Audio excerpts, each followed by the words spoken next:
What is up, everyone? Welcome back to another video today, and in this video I have another unboxing. Decided to get another model, kind of an unusual one that I like to do for unboxings.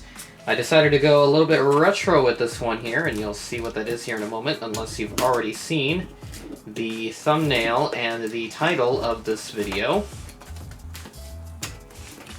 Okay, that's about as far as I can get in there, but we are now in the box. So, before I hop in any further, I got this from Jet Collector, and they have like an incredible stock of models. There's like 3,000 1 to 400 scale models that I saw that were in stock on their website. So this is my first time ordering from them. I've heard some great reviews about them, and obviously I know quite a few collectors who have bought from them before. So yeah, we're gonna go ahead and hop in. And again, this is a model that they had in stock. One that I've been kind of eyeing for a little while, and since I've been going a little retro as of late, this is kind of a model that's critical for that retro part of my collection. Alright, just checking the invoice, making sure everything is all good, and it is. Let's go ahead and hop in, and here we are. This is the Northwest Douglas DC-9 50, I think. Yeah, it should be a Dash 50. So the registration of this one is November 773 November Charlie, and this is a Dash 50 that used to operate for North Central Airlines, the airline known with the duck that it had on the tail called Herman the Duck. So if I have any older viewers on my channel, you probably know what that is, especially if you've seen them or have ever flown on them. I personally have never seen North Central in person because I was not around during the time that North Central existed. So with that out of the way, we're going to head out to the studio and we're going to unbox this. And here we go for the unboxing of the Aeroclassics 1 to 400 scale Northwest Douglas DC-9-50. So like I said, this used to be operated by North Central, eventually was then acquired, eventually then got absorbed into what was Republic Airways, which is a combination of North Central and also Southern Airways. Hughes Air West came along about a couple of years after the fact, and eventually Republic was acquired by Northwest, which was then acquired by Delta, so it kind of follows in that Delta heritage, if you will.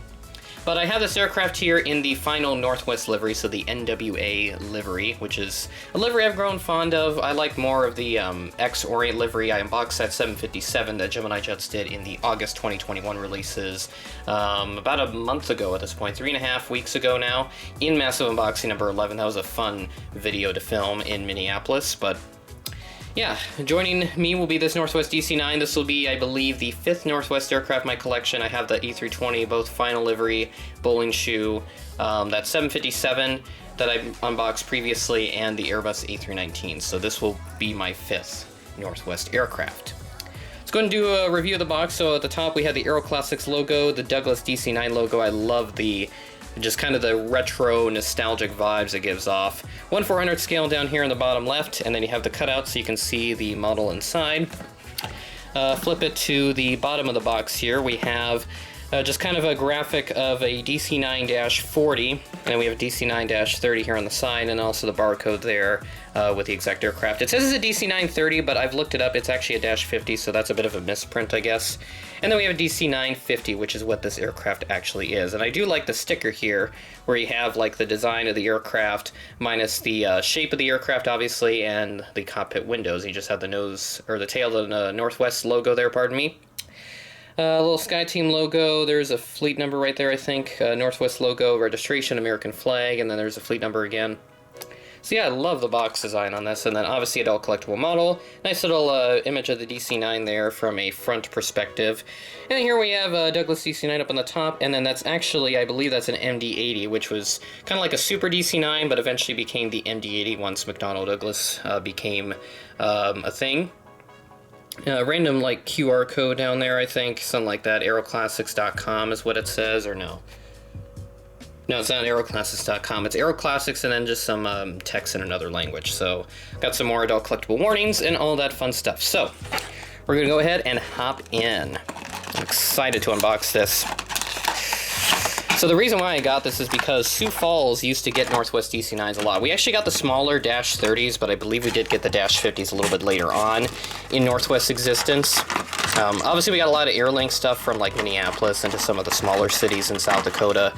Most of those cities don't even get air service anymore, which is kind of unfortunate. So I got a little sheet of plastic up here. There's like a foam thing here on the top. And I will remove the model by the tail, and look at that beauty. Whew. Man, that thing is beautiful.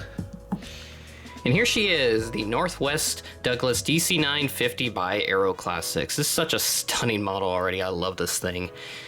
So yeah, we're going to go ahead and do a review. So start off at the front. We have the cockpit windows, the wonderful eyebrow windows up there at the top. Got a little Sky Team logo and then a fleet number, which I'll zoom in onto that here. That is, into focus, I think that says 9864. So I'm assuming that's a fleet number because the registration provides a completely different number.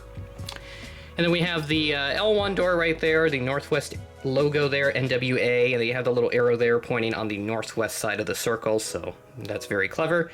Northwest Airlines down there, and then you have the registration November 773 November Charlie, American flag, there's the engine there, and then we have the Northwest tail.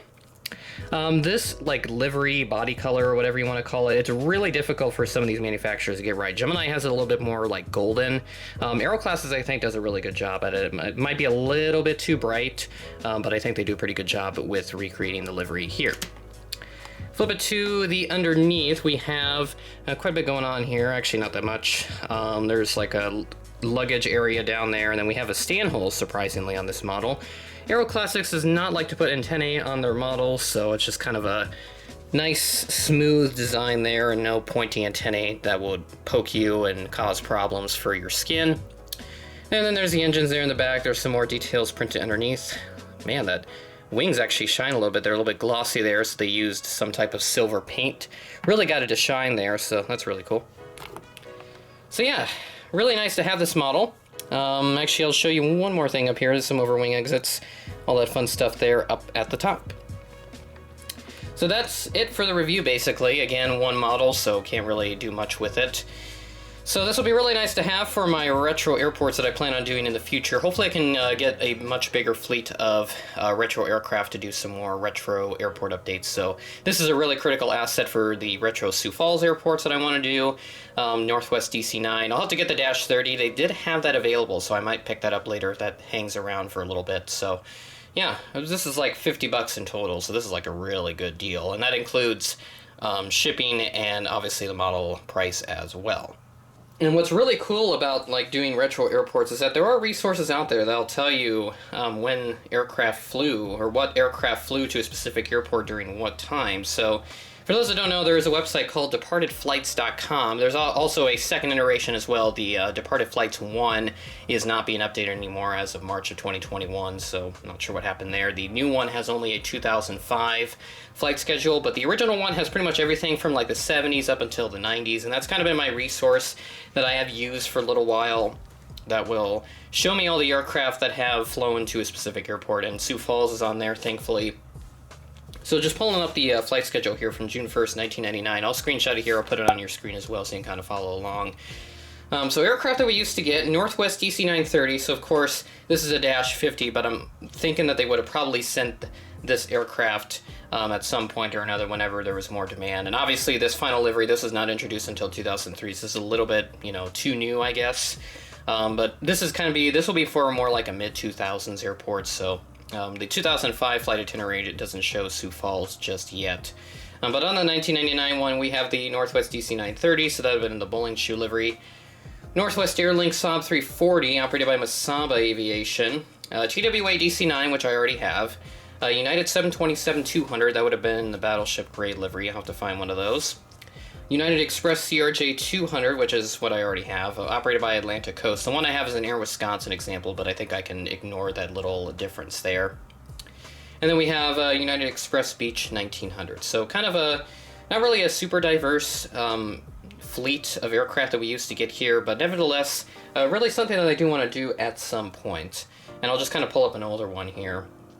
Go back to 1975. This is a really cool resource to use. Obviously you have stuff like Ozark, the smaller DC-910, and then Dash 30. North Central's on here, of course. In fact, we used to have quite a decent presence of North Central Airlines here in Sioux Falls. I'm not sure if we were like a focus city for them or if it's just like a large spoke. But we have Convair 580s, which I know Gemini Jets did in 2019, and a DC-930. And then some Western stuff as well. 720s, which is really cool. 727s and 737s. So just kind of want to talk about that a little bit here. I'll put the link to the website in the description, both to the original Departed Flights and to the new one, if you want to look at this yourself and see if there's any aircraft that you have yet to get for your collection if you are interested in doing retro airports. A really useful resource too, so that's kind of why I've used it for a little while now. So yeah, really nice model to have. Again, very useful for what I'll hopefully be doing in the near future. Again, it's going to take me a little while to acquire a big retro fleet, as I don't have too much in the way just yet. But again, my retro fleet is slowly growing once I get all the American regional jets and everything knocked out of the way. My main focus, or not really my main focus in a way, just kind of more retro jets will start to become more of a priority. I'll still be looking for some domestic stuff as new stuff comes along and old stuff goes away. So that will continue to take place. So again, really nice to have this model. Really excited to hopefully be doing retro airport updates probably in the next year or two. I don't know how long it will be until I start doing those, but once I get a big enough fleet, I'll start doing them. And hopefully if I can make like a 3D printed terminal of Sioux Falls, because it has changed over the years, I'll definitely start doing those. So with that being said, that is the end of the video. Thanks for watching, and I will catch you in the next one.